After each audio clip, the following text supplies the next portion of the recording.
Hi, this is Jordan Moorhead, and this is the Austin Real Estate Investing Podcast. Today we have an awesome guest on for y'all, Justin Donald, the lifestyle investor, and he's going to tell us all about what he's doing with real estate investing in Austin and beyond. Hey, Justin, how are you? Oh, I'm good. Great to be here, Jordan. Thanks for having me on the show. Thank you so much for jumping on. I love the book, and I loved all your other content that I've been looking at here too, so I'm really excited to talk further. I appreciate it. Before we get started, the most important question we ask here on the podcast, what's your favorite restaurant in Austin? Ooh, that's tough. I'm a bit of a foodie, so, it depends, what flavor we're talking about. I love Abba. If we're talking Mediterranean. We're heading there this weekend, but we just did Birdie's, which is, kind of the big name, and that one lives up to the expectations. So that was a lot of fun. Neighborhood sushi, Atoko. Man, I mean, the list, actually, Emmer and Rye and all of their restaurants, I would put top of the list too. Have you been to Red Ash too? I love Red Ash. I mean, that's a top 3 restaurant for me. It burned down. The kitchen burned down. So they had to rebuild it. So I'm not sure if they've opened back up yet. He is opening another restaurant downtown too. That's it sounds like a fusion. They said sushi, they said Greek, Italian, Mediterranean. So I don't know. I'm excited. I will absolutely try it. It sounds delicious. And he owns Jay Carver, right? Like that John Carver's who owns Red Ash. So Jay Carver, the steakhouse is there. You can get Italian, but it's delicious steaks. I'll have to try that too. I've not been. What is Birdie's? I've heard of it. I've not been to it. So Birdie's won, I think it's the Food Network's 2023 Restaurant of the Year. So this year, it's on the east side. It's really a fun menu. There's a line that stretches out there because you kind of order at a counter and then sit down. So, part of me feels like the system's really inefficient, but if you get there early enough before they open, you don't have to wait in line very long. But it was really good food, really a fun experience. And I mean, they're winning award after award after award. I'll have to check it out. I'm just ending a 3-day fast too, so I might be more interested in food than usual. Oh, I love it. I mean, we could literally do a 30-minute podcast episode just on Austin food. That's how much I love it. I've got lists in different categories of all my favorites that I love sharing with people. Absolutely. Yeah. You could try a new restaurant every week and never run out. You can. We're a food city, and I love it. Mm-hmm. It's amazing. So Justin, for everybody who's not familiar with everything that you're up to, who are you and what do you do? What would you say? How would you describe yourself to somebody that's never met you?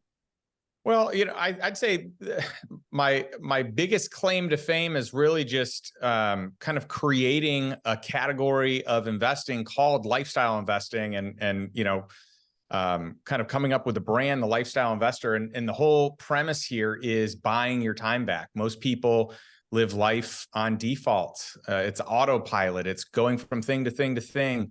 Being overscheduled. And by the way, I say this because I lived this. It's this is judgment free, but it's a lot of people are a slave to their business, a slave to the business that they've become accustomed to, or a slave to security and safety. And my goal is to help people buy their time back.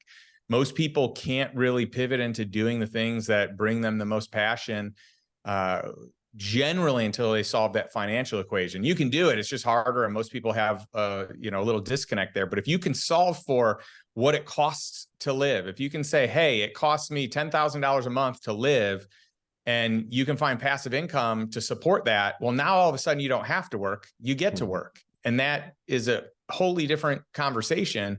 And I have found that as people unlock that time freedom, instead of focusing on more assets and paper money in terms of net worth, but more utility in terms of cash flow, you really see the world open up, and you really see people focus on their passions and what they're naturally skilled at, and the things that really bring fulfillment. So that's my goal: help people buy their time back. Don't focus on becoming a billionaire. Focus on becoming a time billionaire.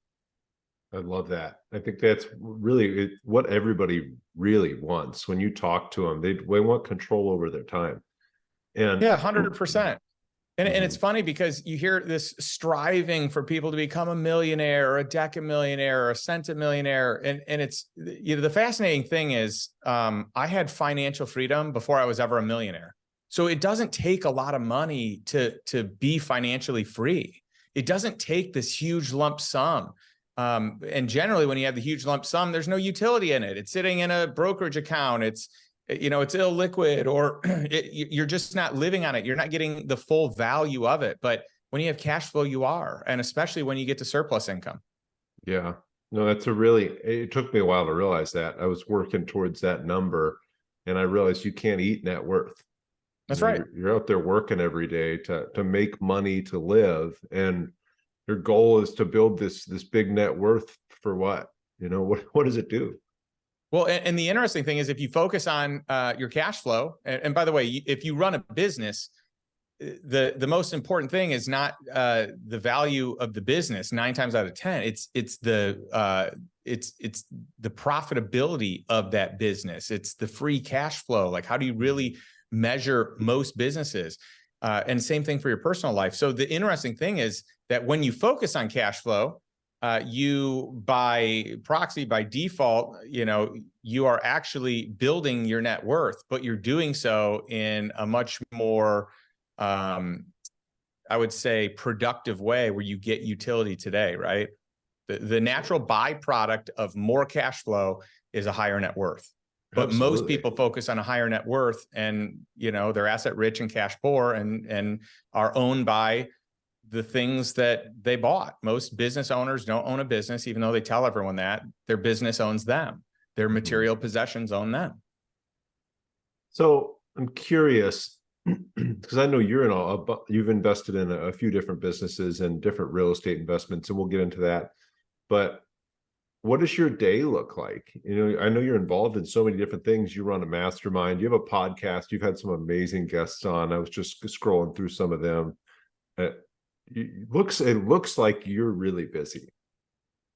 Yeah, probably from the outside looking in, it may feel that way. I feel like I've designed the perfect schedule for me. When I found financial freedom, I took a year off, and it took me a little while my family traveled the world. It was amazing. And I remember thinking for those, first 5 weeks, I was like antsy, like I need to be doing something. And it took a while till I kind of calmed down. And then at about 5 or 6 months, I got a little more antsy again. And, I just really halted and waited until, I could get a year under my belt where I could just really assess what was next and why I'm doing it. So when I built out the Lifestyle Investor brand, this was a hobby turned business, and it's turned into one of our more profitable businesses. But that was never the goal. That was never planned. So it's kind of funny to me, but I have created a schedule that I love. I've got extended weekends every weekend. So Fridays and Mondays, I don't have anything scheduled. Wow. I keep them open, and then I try to do all the work that I do Tuesday through Thursday. And generally it's from 10 to 5 or 11 to 4. And I try to keep the mornings open to me personally, and afternoons I do, a lot of the work related things for, podcast, the mastermind. Those are the main things. And then even just the deals that I do, the investments. So I like having Mondays for creative time. I like having Fridays to hang out with. I do a date day with my wife, and then I hang out in the afternoon with friends and people that are in my inner circle. And then every week I schedule at least one meeting with someone that I don't know that I can learn from. And so I've been doing that for 20 years. Wow. Over 20 years. And it's been one of the greatest habits and rituals that I've ever done because of the amount of knowledge and education that's come from those one-on-one meetings. So it's just like a lunch or something? You just schedule a lunch or a coffee lunch, meeting? A dinner, a coffee appointment, a breakfast, whenever it works. I mean, so generally my Mondays and Fridays are open. So often it falls on a Friday. Sometimes it falls on a Monday. And even often when I'm traveling, I'll find people in the city that I'm traveling to, and I'll keep the ritual going.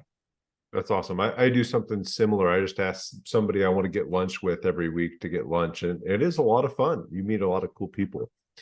So, Justin, the title of our podcast here is Austin Real Estate Investing, and I know you're a big real estate investor.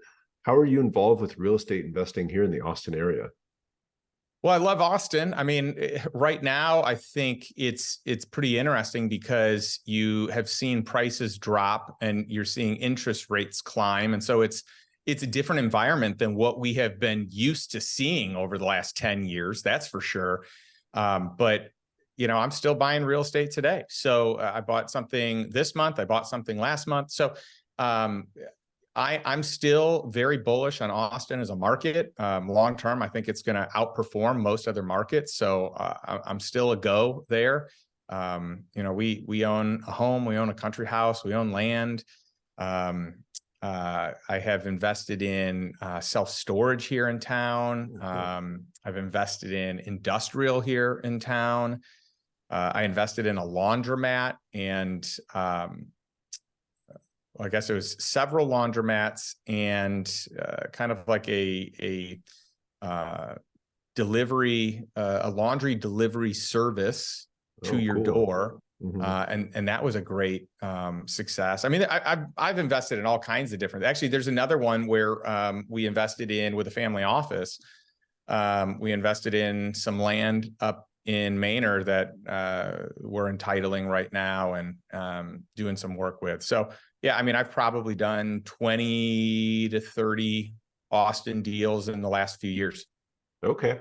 And so you're mostly doing passive investments too, right? You're finding great operators and you're investing with them.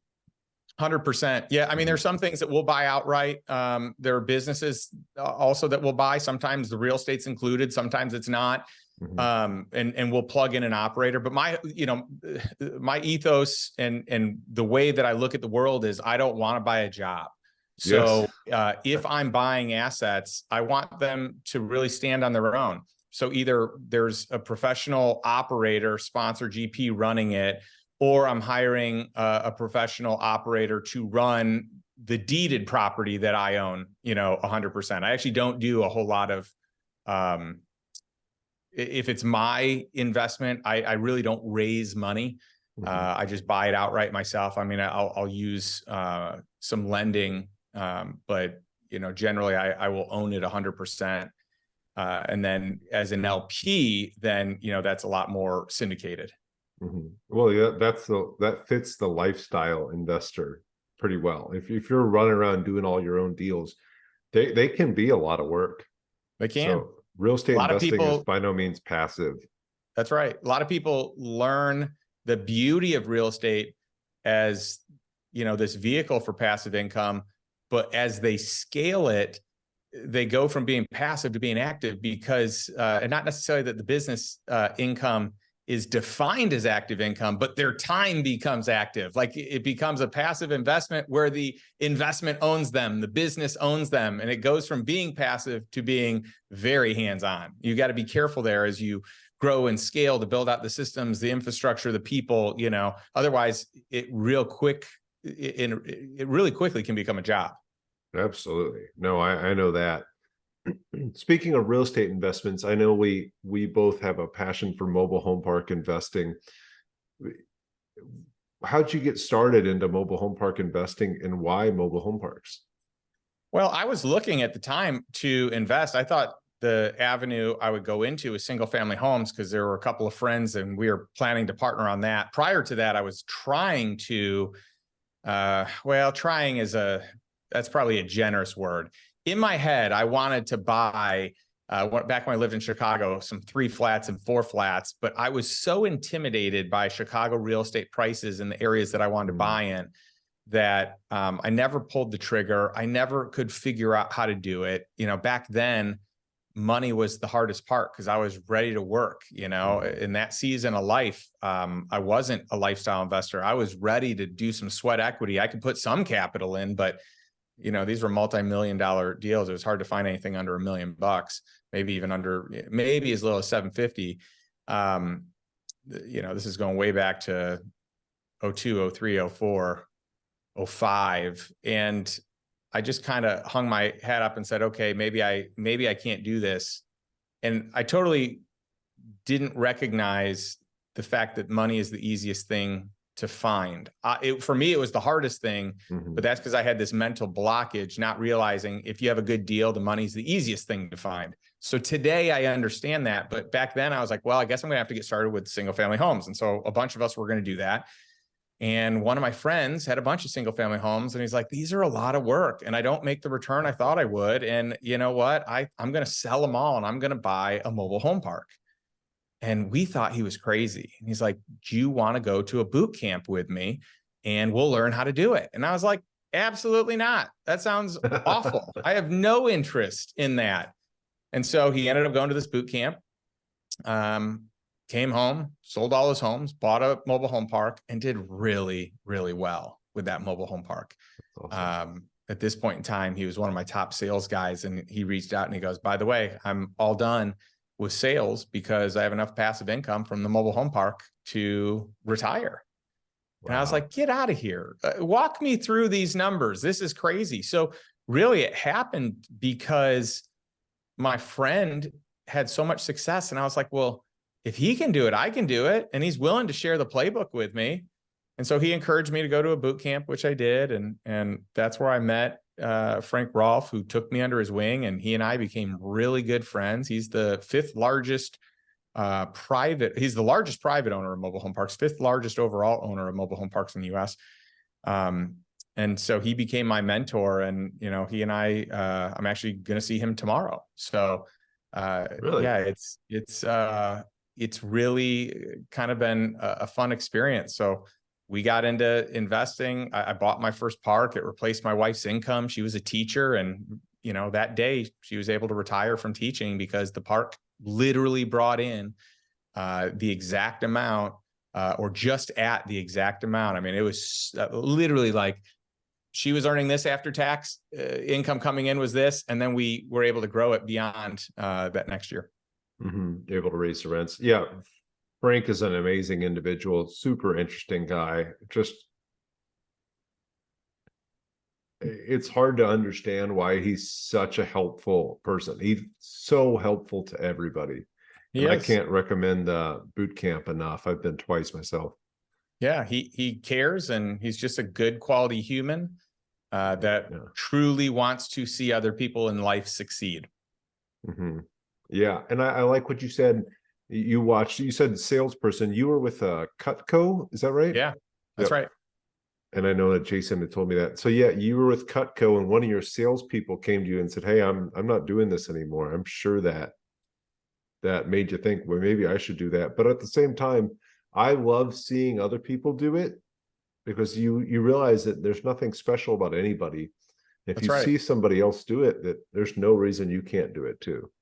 Yep. 100%. And I'm real appreciative to my friend, Tim, who basically gave me the playbook and walked me through it and was a really wonderful coach and mentor to me in the process as I bought my first three parks.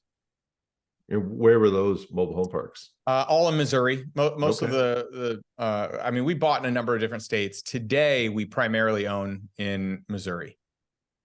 So you were in Chicago and now you're down here. Are you from Missouri? Do you know anything? I lived in St. Louis for a period of time. And so I felt like if I purchased something that I could drive to in a day, just in case, you know, worse comes to worse and some crazy situation happens that never happened. But if it did, I was worried I need to be able to get there. And so that was kind of it. The proximity of it being close to me within a day's drive to be able to get there and get home is what kind of made me pick there.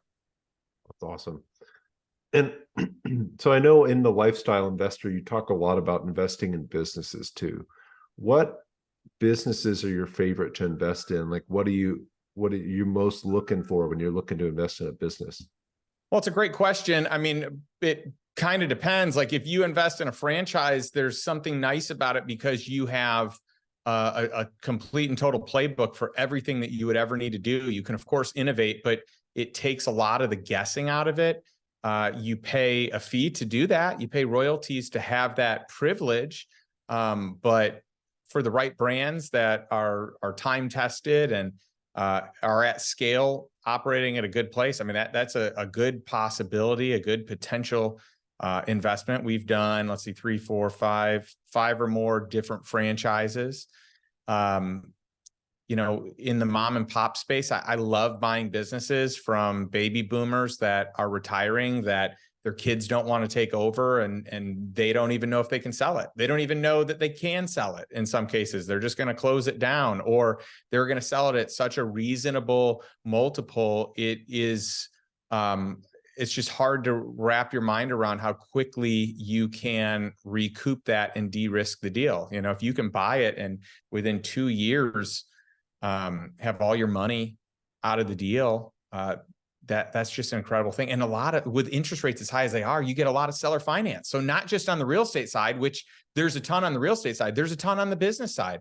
And it always gives me a lot of confidence if someone will seller finance it, that it's a good business or it's a good, you know, real estate. And that's important to me. So, we bought a dog training company. That was a huge success. We bought it during COVID because, you know, I noticed that everyone was buying dogs. So that trend made a lot of sense to me. And we just tweaked some SEO and built out the scale a little bit more of what we could handle for appointments. And that business we sold at a year and a day for an 11x, almost a 12x return. Wow. Which was incredible. You know, I like, you know, home service businesses. I started a company with some friends called Stellar, and it's a single family home maintenance company. So this one I started, not bought, but I bought others in the space, where, you know, for home services, like if it's roofing or plumbing or HVAC, the margins are incredible. There's always a demand, always a need. And the multiples that you can buy them at are just really friendly to the buyer. Especially these mom and pop businesses, it doesn't seem like they've ever modernized them. They don't have any systems or processes, and the cap was really the operator. And they like you said, they sell them for a song in a lot of cases. That's right. That's right. And there's just something to be said about a core business that is always going to be in demand, that is recession proof. People are always going to have running water. You know, people are always going to have air conditioning and heat. People are always going to have a roof, right? Like, these businesses are recession proof. And probably AI proof too, the way you describe them there too. Yes. I mean, so the way I look at it is we can use AI to actually grow the business. There's a lot of ways you can use AI to enhance the business that you've purchased or the business that you own, but it's not going to replace it. Absolutely. Yeah, AI can make things so much easier, but you're not going to have AI go in and fix some guy's heater or some guy's air conditioning or the leaky faucet or the roof. At least not anytime soon.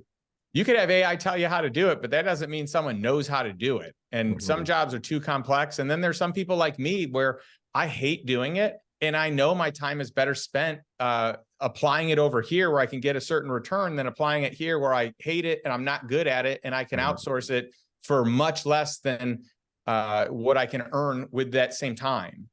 Absolutely. Love that. What would your best advice for somebody looking at a franchise? So I know there's so many different franchises, and there's unlimited different structures for the franchises. So when you're looking at a franchise, what's like a big red flag, or what's something you see that makes you really want to pursue it further? Well, I think you got to do your homework. Hire a franchise expert or consultant that's going to, you know, walk you through the good ones, the bad ones, you know, where things are from a profitability standpoint, where home office is, and how that's, you know, what do the franchisees have to say about home office? How long have they been in business? What's their reputation? You know, are they doing what they say they're going to do with the royalties that they're earning? Are they really providing the marketing that they're supposed to? Are they really providing the support? Exit scenarios, if things don't work out, what does that look like? I mean, there's so many things to think through. And a lot of franchises, they're fads. And so you have to be careful that you're not getting into something that is going to turn over quickly. So you want to know that it's got staying power. You want to know that there's good history. I mean, you could be on the front end, the cutting edge of a new brand. But that's higher risk. So maybe you have a better return, but you also have a greater likelihood it doesn't work out. Or you can go with one that's a little more time tested, that has been around for 10, 20, 30 years and has a lot of locations where you can gather data from a lot of these franchisees to really learn what's going on.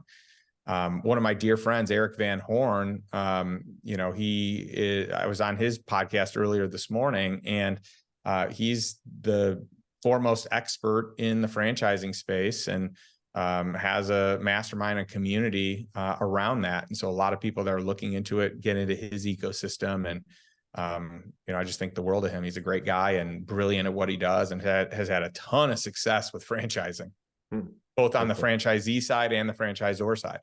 Oh, so he started a bunch of franchises too. Yeah, he's either helped start, or he's had some equity. Like he and I both have equity on the franchisor side of 2 different brands together that we've done work with. I know a little bit about a friend of mine just started franchising his gym concept. They just opened one in Southwest Austin. They're opening another one and right off 35 and 2222 in North Austin. Los Campeones gym. So I'm seeing some of that firsthand, and it's really interesting to watch it from the franchisor side. My cousins are all franchisees, so I've seen a lot of that. Yep. But it's totally different. A lot of opportunity. You just gotta bet on the right jockey. Yeah, absolutely. And you mentioned fads. That kind of piqued my interest on the real estate side too. So I think there's been a few fads in real estate since I've been investing for about 7 years. What would you say are fads in the real estate space? I do think that the single family home rental business, the way that we have experienced it, is not necessarily going to be the way of the future. That doesn't mean it's a fad, but the returns that people were getting, I don't know if that's sustainable. How so? Oh, I guess. Well, I mean, depending on the economic season, the demand for travel. I mean, if people are in Austin, you stand a much better likelihood of short-term rentals being a thing than if you're in, middle America, podunk town that was super popular during COVID, but maybe not as popular today, right? I also think that we're in a place where there's housing shortages. So you've got, there's going to be stronger demand for long-term rentals. We may see a shift between long-term rentals and short-term rentals, or probably be some of both. The pricing that we are able to get here, it's not the same. Both from me being a consumer here when we were building a house and we Airbnb'd for a year, to owning a house and renting it out and seeing what that looks like. So there's definitely some seasonality to that. I think we're in a world of hurt for commercial and for a lot of retail. I think that we haven't even begun to see the collapse that's going to happen in multifamily. And I do think there's going to be, some issues there. Is Austin going to be immune to it like last time? I don't know. I don't know. But as an asset class, there's a lot of debt on the books, and a lot of these were bought at really high valuations, much higher than they're likely worth. Oh, yeah. And with a lot of debt that had floating rates and short terms. And so it'll be interesting to see what happens in 24 and 25. But I have to imagine there's going to be a shakeup. Yeah, absolutely, in the multifamily space. And I only know because I'm in a few passive investments that aren't looking so hot right now on the multifamily side. And so you mentioned the short-term rental versus long-term rental shift. I think personally that short-term rentals was a fad for the last couple of years. Not that there's not utility for short-term rentals, but that everybody jumped into short-term rentals. The people who are doing well have amazing products, and the people that aren't doing so hot just furnished it real quickly and thought, oh, somebody's going to come rent it. Well, there's an oversupply as well, right? So Yeah. if you have too many of them, it becomes a lot tougher. And then also in real estate, you're going to notice that the two ends do really well. The extreme luxury side of things with super high prices that seem unreasonable, but they continuously get rented out. And then on the opposite end of affordable housing, these two ends do really well. And what's in the middle often gets hurt when there's stress in the market and in the economy. So I know you're on the affordable housing side, and I love affordable housing too. Do you have anything on the high end luxury side too? Do you do that kind of investing? Not really. I haven't done a lot with it. I would consider our primary residence, probably more of that if we ever did rent it out, which we're not doing. We technically have a good size casita or ADU out back that we have rented out, and that garners a nice price. But I don't generally invest in, the very high end luxury side of things, because I do think there is a point where there is fallout. I think that on the affordable housing side, there's just less risk, because in good times or bad times, people always need affordable housing. So to me, when I have extra money, it's hard to justify going into a luxury product when I can go into an affordable housing product. It's just an unlimited demand for nice, affordable housing. I think you're never going to run out of demand for that, personally. Yeah, for sure. Yeah, I don't know that there's ever a way to keep up. But at the same point in time, your top 1%, or let's call it your top 0.1% of 1%, or your top 0.25 of 1%, a recession's probably not going to do anything to them either. Exactly. So some of this high end stuff, there's just always going to be people in that market. Absolutely. Yeah, it's funny. My girlfriend bought a business here this year. They make custom slip covers, cushions, and pillows for that very high-end market, and she was worried about a recession. I said, I don't think you need to be so worried about it. I think the person selling the bulk pillows at Target's probably going to be more worried about it than you that's making custom stuff for somebody. Yep, I agree with that. Yeah. So Justin, what's the first thing a newer investor should do? So they hear this, they read your book, The Lifestyle Investor, they listen to your podcasts, some of the YouTube channel. What if they're looking to get started on the journey of being a lifestyle investor? What's the first step? Well, the first thing that we do, so let's say that someone, joins our mastermind, and we have a very exclusive group. It's hard to get in. And to be quite frank, most people who apply don't get in. But the first thing that we have them do in their onboarding is we direct them to a session that we did on goals, investment criteria, and asset allocation. And there's education around this, but I think it's really important that people come up with their own investment criteria of what they want to invest in and why, and what are the questions that you ask yourself.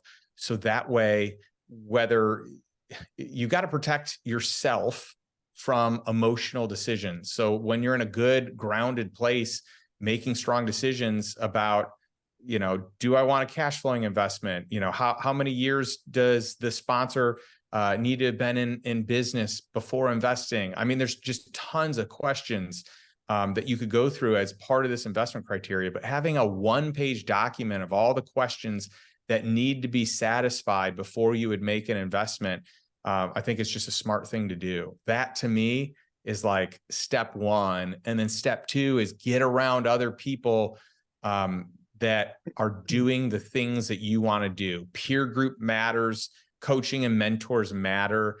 And the more you can be around people that are playing the game of life and business and wealth creation and investing at a higher level than you, the better off you're going to be. It will rub off. I love that. So essentially, have an investment thesis and get into some sort of mastermind situation.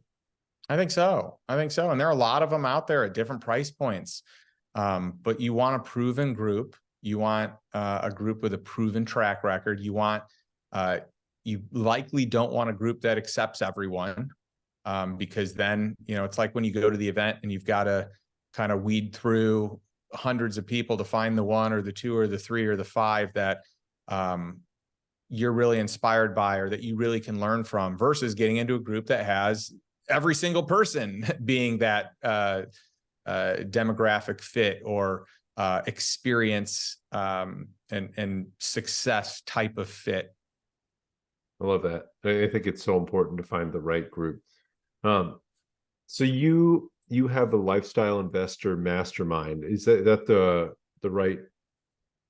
Is that right Yeah. there? Lifestyle Investor Mastermind? Yeah, that'd be, kind of our flagship premier program that we offer. It's for high net worth individuals that are looking to kind of up level and find a community of other highly successful and specialized individuals. We just focus on best in class education, best in class tax strategy, networking and connection, and really just deal flow, like high quality deals that have passed a certain level of due diligence to be introduced with preferred terms. We love negotiating preferred terms on behalf of our community. So that's kind of the flagship product. We've got online courses and master classes that are kind of like one-off products, but yeah, I mean, I spend most of my time with the mastermind. That's awesome. And it's funny that you mentioned preferred terms. I don't think most people realize that you can negotiate passive investments. They just think this is what it is. But like you said, when you bring in a big group of people or a lot of capital, you actually have some power to negotiate. And that's pretty cool. You do that for your mastermind. That's right. And the goal is you pass on these great terms to everyone, right? My whole philosophy is that Wall Street, our financial services industry, everything is so misaligned, where people make money on your money, and therefore it's hard to get good education, good information, because your dollars contribute to their well-being. So I really wanted to create a structure where I never earn money on someone else's money. People pay a tuition to be part of it, but I only make money in these investments because I put my own money in. That way I can have unbiased opinions about what's going on. I don't want, if I earn money off of someone else's money, then there is a bias that has to happen, and no one is immune to that. Absolutely not. So there's no promote for you in any of this stuff? Wow, that's Anytime awesome. anyone offers that, we pass it on to our community, and every person participates in what that opportunity is, what that reduction is in fees, carry, admin fee, minimums. Maybe if we get a piece of the GP, it goes to everyone, and it's based on their capital committed. I don't think I've ever heard that. That's pretty amazing you're doing that. So, Justin, you've done a lot. What's next for you? Where are you going? Where are you going to try to take the lifestyle community? Well, I love people. I love having an ecosystem of bright, wonderful, humble, yet hungry individuals that I get to do life with. So that's why I love the community. People look at me as the founder, but I look at myself as a facilitator and a participant like anyone else. So it's the room I want to be in. I tried finding the perfect mastermind for me. What was the right fit? I couldn't find it anywhere. I've been in all kinds of masterminds, all kinds of investment groups.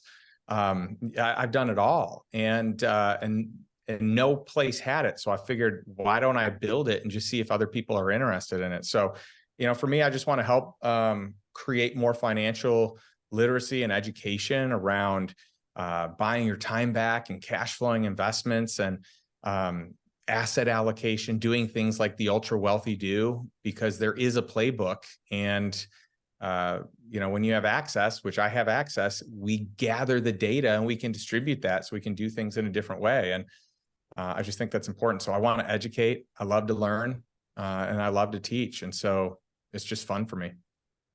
Absolutely. And speaking of learning and teaching, do you have a favorite business or investment book that you like to recommend to people? Obviously, The Lifestyle Investor is amazing. Everybody should read it. But outside of that, something else you like to recommend? Well, I think the most pivotal book for me, like the highest impact book I ever read, was Cash Flow Quadrant by Robert Kiyosaki. That just had a profound impact on me. I still think the Almanac of Naval Ravikant is some of the best wisdom that's out there. I just interviewed his brother on my podcast yesterday, Really? Kamal Ravikant. I just think that, I mean, that one, isn't a quote unquote business book, but it is. It's the best wisdom out there for today's day and age. I mean, I read a ton of books every year. I could rattle off a ton, but those two were pretty impactful books for me. Absolutely. Cash Flow Quadrant is amazing. Is it Almanac of Naval Ramakant? I read that. It's pretty short and it's such a great read. So everybody should absolutely read both those books. What's the best way for people to learn more about what you're up to, Justin? So obviously the book, you've got a podcast, you have a YouTube channel, lifestyleinvestor.com. Is that your website? Yeah, that's the best place for people to go. If you want to buy the book, go to Amazon. All the proceeds of the Lifestyle Investor book go to fight human trafficking. So this book became a #1 Wall Street Journal bestseller right out of the gates. As of 2023, it became a top 1% of all books ever sold. And all the proceeds, so we're talking about hundreds of thousands of dollars, have now been donated to organizations like Tim Tebow Foundation, who I just spent some time with and is an incredible guy. They're up to amazing things, and Love Justice International, same with their team, just incredible, doing great work. And for anyone in your community, your network that wants to learn more, we've got these free strategy calls that we do that I'm happy to open up to anyone in your network that wants to check out, some of our programs and our products. So if you go to lifestyleinvestor.com/consultation, we can get you a free one-on-one consultation with our team. That's amazing. I am sure people are going to take you up that. lifestyleinvestor.com/consultation. We will make sure to put that in the show notes. And that's awesome that you're donating all the money. I did not know that. Donating all the money from the book to fight human trafficking. Yes, sir. That's the mission for me. That is the most important mission. I had a friend once tell me, if you really, my goal is to become a radical giver. And he said, if you really want to do that, give to the things that break your heart, and then it becomes much easier. And he is spot on. If you think of the worst thing that can happen, if you are a parent, I think there's nothing worse that can happen than that. And so to me, that breaks my heart. And that's where I want our charitable contributions to go. Is there any, I know you mentioned Tim Tebow and Justice International. Is there anywhere people should go to donate? Yeah, both of them have, Love Justice International is the first group that I started donating to. Tim Tebow Foundation has been within the last few years. Both of them have a homepage. You can donate right there. They're up to great things. So I'm just blown away with all the work that they're up to. Awesome. Love that. Right. Before I let you go, Justin, any advice you have for people looking to get started as a lifestyle investor in Austin? Anything specific they should do if they're in the Austin area? Let's say they're in their early 20s or early 30s, in that range, and say, I want to get lifestyle investor passive income. What do I need to do? Well, I think the most important thing is to take action. At the end of every podcast, I say the same thing. And it's, what's one step you can take today to move towards a life by design, not a life by default? One step that you can take towards creating financial freedom in your life. And so that's it. And it could be like taking someone out that knows more than you that you can learn from. It could be enrolling in a course. It could be joining a mastermind. It could be hiring a coach or a mentor. It could be reading a book. It could be buying a business. It could be buying your first real estate. There's a ton of things it can be, but take that first step and then just keep taking additional steps each day after that. Love that. I think it's so important to just break it down like that. What's the one thing I need to do? And if anybody ever wants to take me out to lunch and learn about real estate investing in Austin, Rudy's Barbecue, I'll go anytime. Love it. Justin, thank you so much for coming on here today. Really appreciate it. Again, love all the content you're putting out, and keep it up. Thanks, Jordan. Great to be on your show. Thanks for having me. Yep. Talk to you soon.